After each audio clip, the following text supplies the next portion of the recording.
Hey Ray, so I wanted to go over some tips and tricks about the shadow box ornaments and the different ways of assembling them. First thing I wanted to go over is you're going to cut out your file.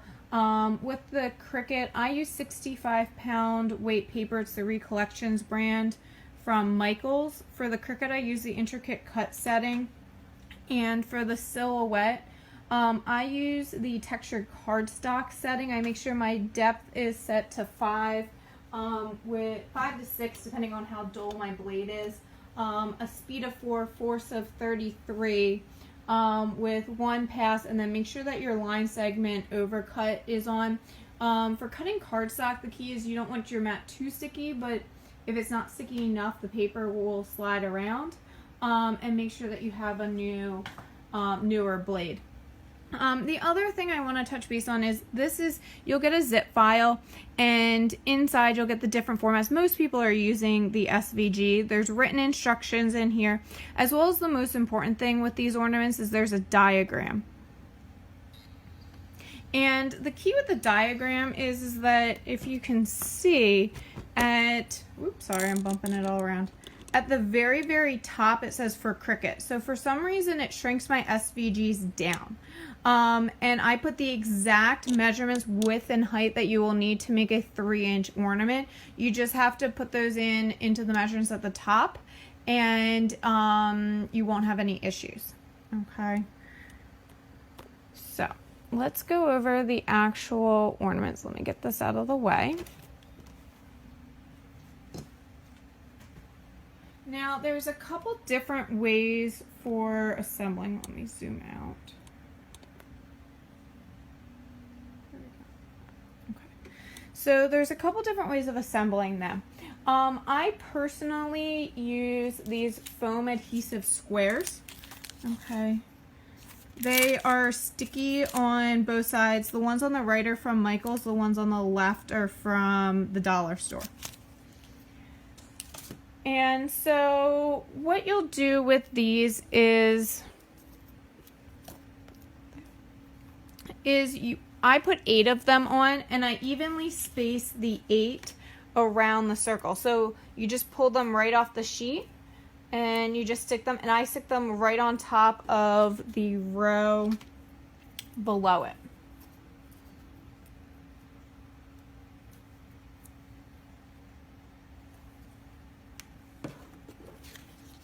So they're just on the sheet,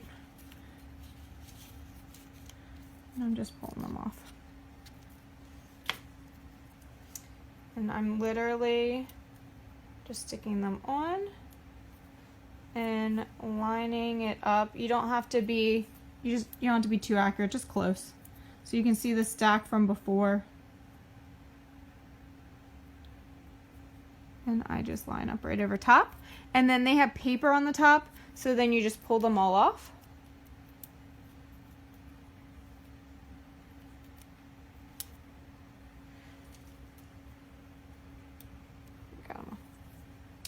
And then you will just then put your next layer on. And line it up where it's supposed to be. And there you go.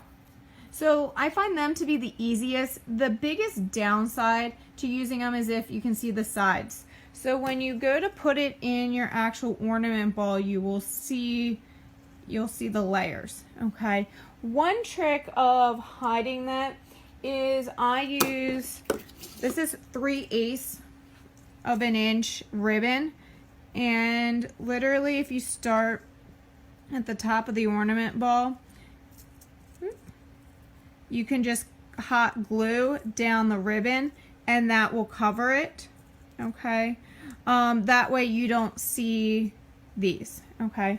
Some people don't want to put, ribbon around it. So an alternative method is to use rings instead, or multiple of the same layer. So I cut, there you go. So I cut out rings for this one.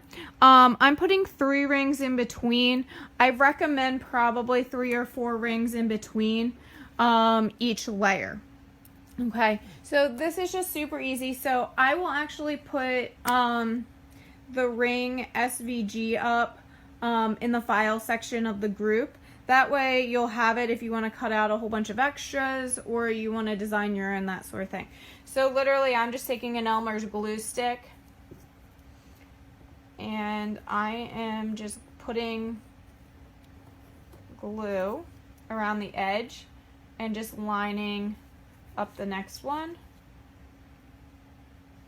Putting glue around the edge. And then I'm stacking. I cut them to the same color as the layer below, but you could do it as the layer above. That just helps it blend a little bit better. And so I'm just lining them up. They're pretty easy to line up.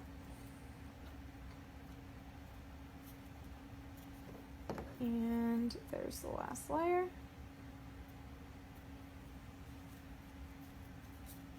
So there you go. And then you'll see all the stacked layers there. You don't, the downside to using either the rings or stacking multiple is you don't quite get the same depth, okay? So it's not going to give you as much of that 3D type appearance. But when you put it in your actual ornament ball,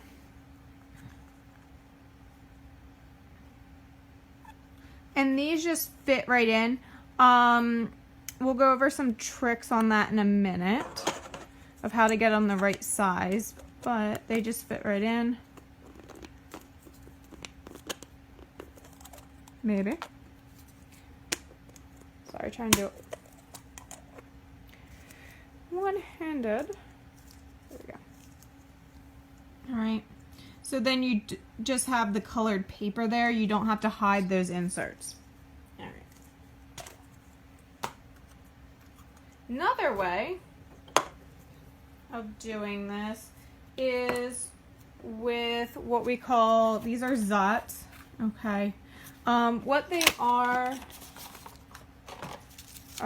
clear, I don't know if you can see, they are clear circles, okay? And I just cut them into quarters, and just like the foam squares, I just put them around the border. I use about 8 of them, okay? So the only downside with these and why is they're super sticky. And I just use a pair of scissors and cut them.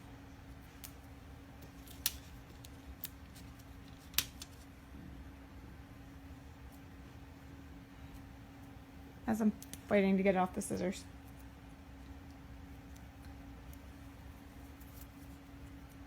And I just put these around. And like the other ones, I just layer and stack them on top, okay, the previous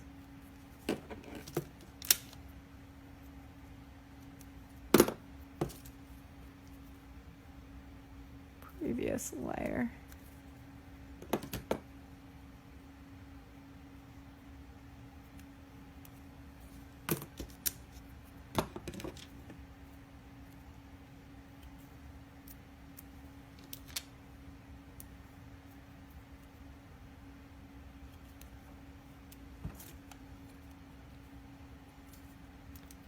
And these give decent dimension. The hard thing is that they're kind of like concave, where they're like thicker in the middle versus thinner on the outside. So it kind of makes it a little bit wavy. You can see that's what I don't like about them, but they're clear. You're not going to see white. And then just like everything else, you line up your layer. Oh, come on. They're super sticky. I gotta put it down.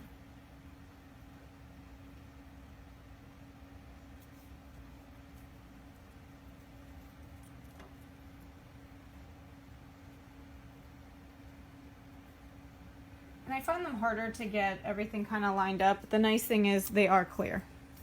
All right, so there's that one.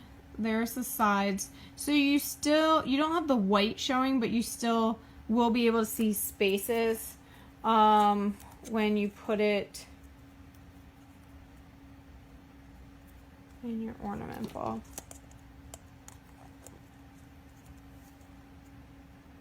Okay, so you'll be able to, you just won't have white, but you'll see the clear.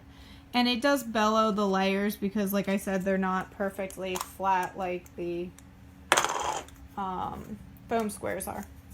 All right, so the last method is with folded paper squares, and that's what the actual file comes with, because I wanted to make sure you could put spacers in it without needing, if you can't find something at the craft store, that sort of thing, you had it on hand. So this is my last one. So as you can see, I've done them in the same color as the layer below, okay? And they come in strips with perforations. I don't know, it's kind of blurry. You can see the perforations on the strips. You'll need 8 of them per layer. And I've already folded some of them. Save time. And what I do is I use hot glue in the original video. I'm just using a glue stick now.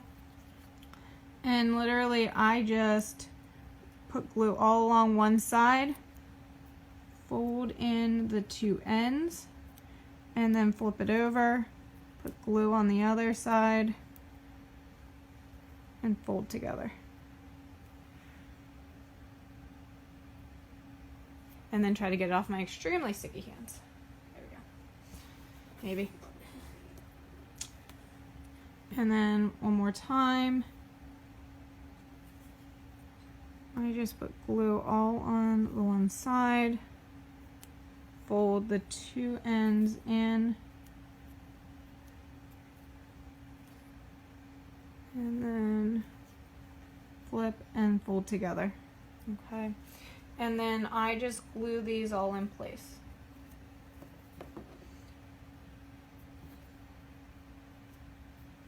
Doing the same as all the other ones, I just make sure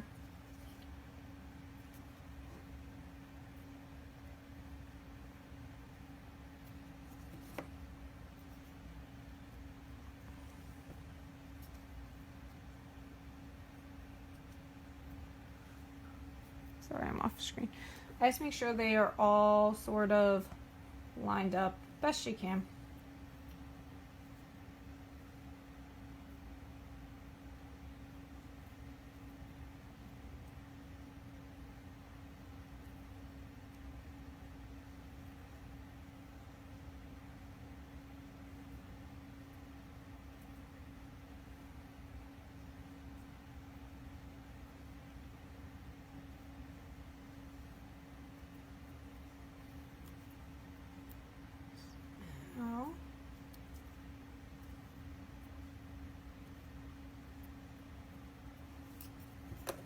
Somehow I am missing one.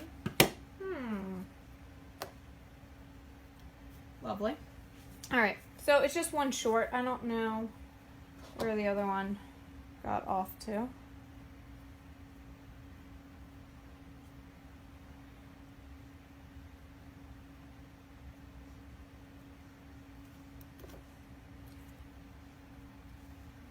So then what I do is just put a little bit glue over top of each one.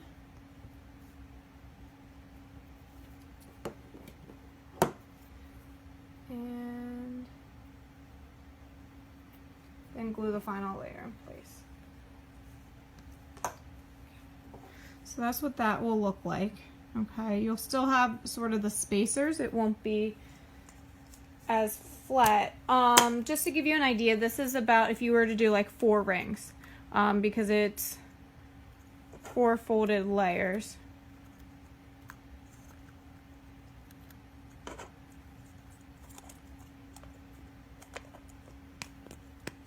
And that'll give you an idea of what it looks like in the ball.